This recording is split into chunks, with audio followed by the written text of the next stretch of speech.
আমি নতুন আলু দিয়ে বাঁধাকপিটা করবো।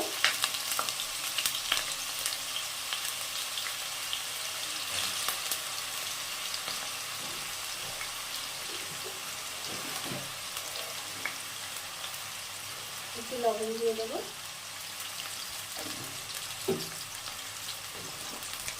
রঙের জন্য একটু হলুদ দিয়ে দেবো।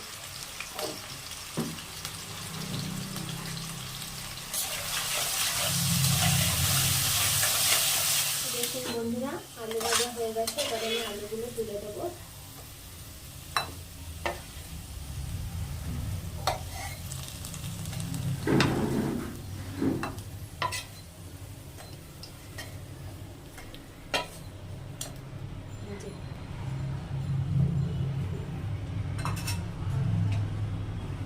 এবার আমি ওই একই তেলে একটা তেজপাতা, একটা শুকনো লঙ্কা, গোটা জিরে ফোড়ন দিয়ে দেবো। আর এখানটায় আমি একটা মশলা শিলপাটায় বেটে নিয়েছি, হচ্ছে একটু জিরে, একটু আদা আর একটু ধনে। তো এটা আমি এবার এর মধ্যে দিয়ে দেবো।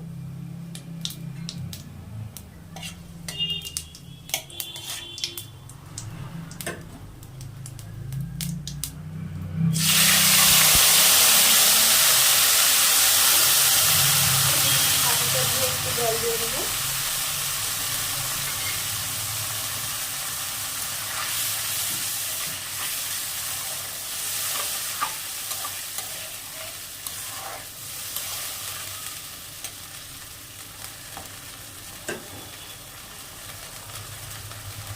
আদার কাঁচা গন্ধটা চলে গেলে আমি এখানে কিছু গুঁড়ো মশলা অ্যাড করবো।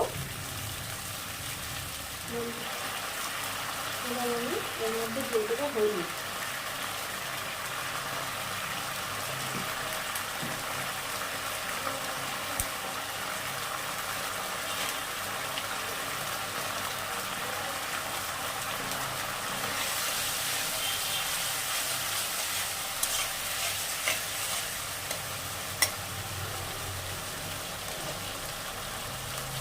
দিয়ে দেবো স্বাদ মতো লবণ।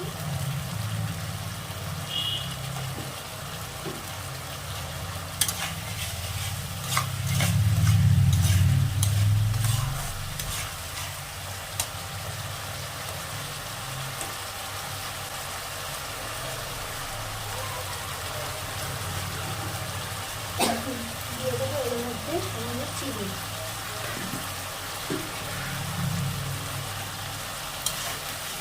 ও আপনাদের বলতে ভুলে গেছে, এখানে আমি দুটো টমেটো দিয়েছি, বেশি টমেটো দুটো, যাতে একটু টকটা হয়, খেতে ভালো লাগে।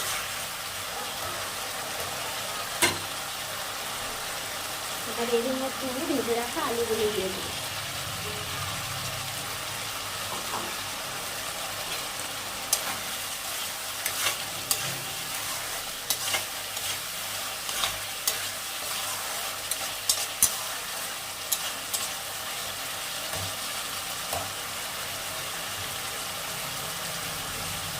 দেখো বন্ধুরা, এখানে আমি বাঁধাকপি কেটে রেখেছি, এর মধ্যে মটরশুঁটিও আছে।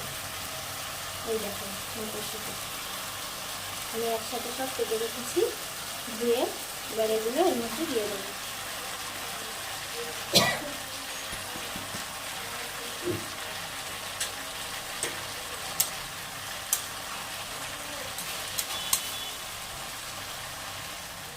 এই অবস্থাতেই 2-3 মিনিটের মতো ঢেকে দেবো।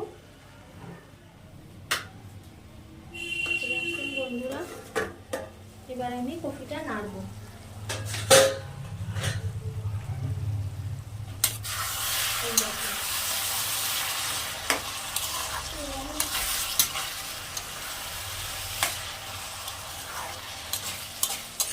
কতটা জল বেরিয়েছে দেখেছেন?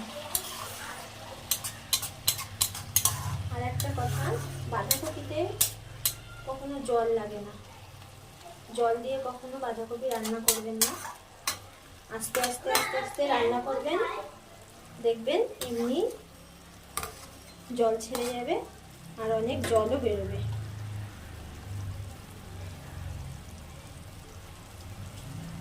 এবার আমি একটা ঝালের জন্য একটা কাঁচা লঙ্কা দিয়ে দিলাম, ঝালটা আপনারা বুঝে দেবেন।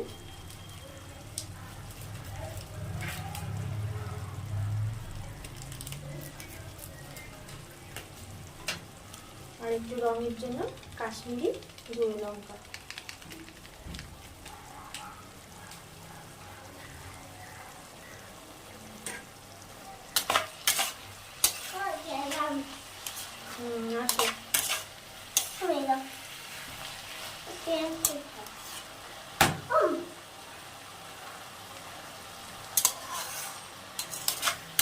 আমি আবারও ঢেকে দেবো 5 মিনিটের মতো।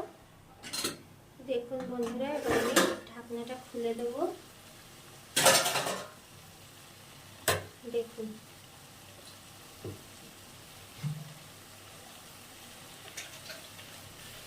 এবার আমি এর মধ্যে কটা কুচিয়ে রাখা ধনেপাতা দিয়ে দেবো। ধনেপাতাটা আমি পুরোপুরি অপশনাল রাখলাম, আপনারা দিলেও দিতে পারেন, নাও দিতে পারেন, দিলে একটু ভালো লাগে।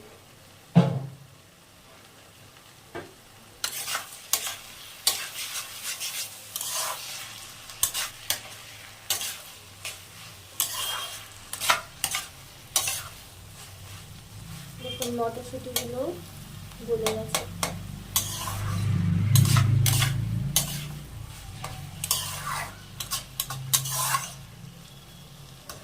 আমি আপনাদের একটা মটরশুঁটি টিপে দেখাচ্ছি, এই দেখেন গলে গেছে।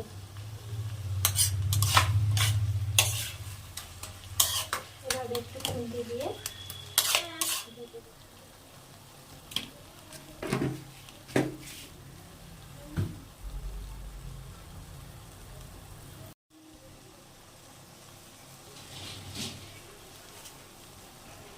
কফির ঘন্ট হয়ে গেছে।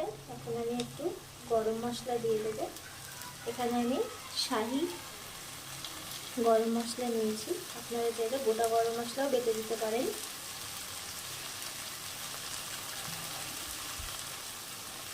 আর একটু ঘি, ব্যাস।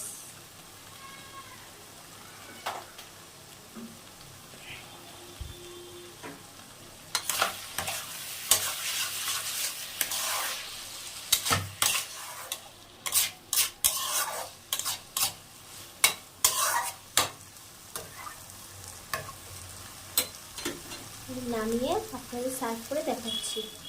তো দেখেন বন্ধুরা, নিরামিষ বাঁধাকপির ঘন্ট একদম রেডি। গরম গরম আপনাদের সামনে সার্ভ করে দেখালাম।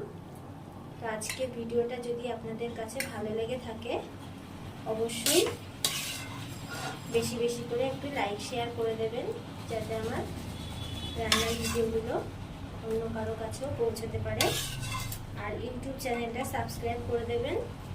আর যেসব বন্ধুরা আমার ফেসবুক থেকে দেখছেন আমার রান্নার ভিডিওগুলো, তারা আমার ফেসবুকের পেজটা ফলো করে দেবেন। তো এইভাবে যদি ঘরে রান্না করে খেয়ে দেখেন, আমাকে কমেন্ট করে জানাবেন কেমন লাগলো।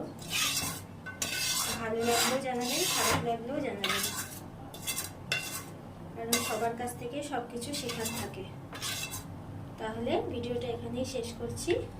সবাই ভালো থাকবেন, সুস্থ থাকবেন। ধন্যবাদ। আজকের মতো আবার অন্য আরেকদিন কোনো ভিডিও নিয়ে চলে আসব আপনাদের সামনে। তাহলে সবাই ভালো থাকবেন।